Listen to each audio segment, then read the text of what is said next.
আমিরে জামাতের আগমনকে কেন্দ্র করে আজ সকাল 11:30 সময় চাঁপাইনবাবগঞ্জ জেলা জামাত অফিসে এক সাংবাদিক সম্মেলন করেন চাঁপাইনবাবগঞ্জ জেলা জামাত অফিস। সেখানে উপস্থিত ছিলেন চাঁপাইনবাবগঞ্জ সদর ৩ আসনের দাঁড়িপাল্লার প্রার্থী জনাব নুরুল ইসলাম বুলবুল এবং শিবগঞ্জ ১ আসনের দাঁড়িপাল্লার প্রার্থী ডক্টর মাওলানা কেরামত হোসেন এবং চাঁপাইনবাবগঞ্জ ৩ আসনের দাঁড়িপাল্লার প্রার্থী ডক্টর মাওলানা মিজানুর রহমান সহ চাঁপাইনবাবগঞ্জ জেলা আমির আবুজার গিফারি এবং চাঁপাইনবাবগঞ্জ জেলা সেক্রেটারি আবু বক্কর সহ রাজশাহী সহকারী জোন পরিচালক জনাব রফিকুল ইসলাম উপস্থিত ছিলেন। চাঁপাইনবাবগঞ্জ যে একটি অবহেলিত জনপদ, সেই অবহেলিত জনপদের কথা কি তুলে ধরবেন, চলুন আমরা একটু শুনে আসি প্রার্থীর মুখ থেকে।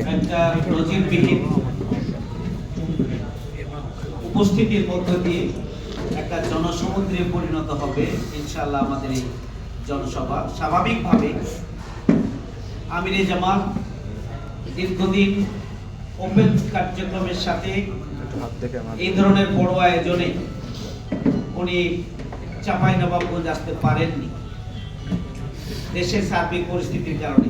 উনি এসে আমাদের আভ্যন্তরীণ বিভিন্ন রকম সম্মেলন বা বিভিন্ন কর্মসূচি পালন করেছেন। এইবারই আমিরে জামাত, যিনি এখন বাংলাদেশের সবচেয়ে আলোচিত জননন্দিত একজন মানবিক নেতা হিসাবে জনগণের কাছে ইতিমধ্যে অন্তরে জায়গা করে নিয়েছেন।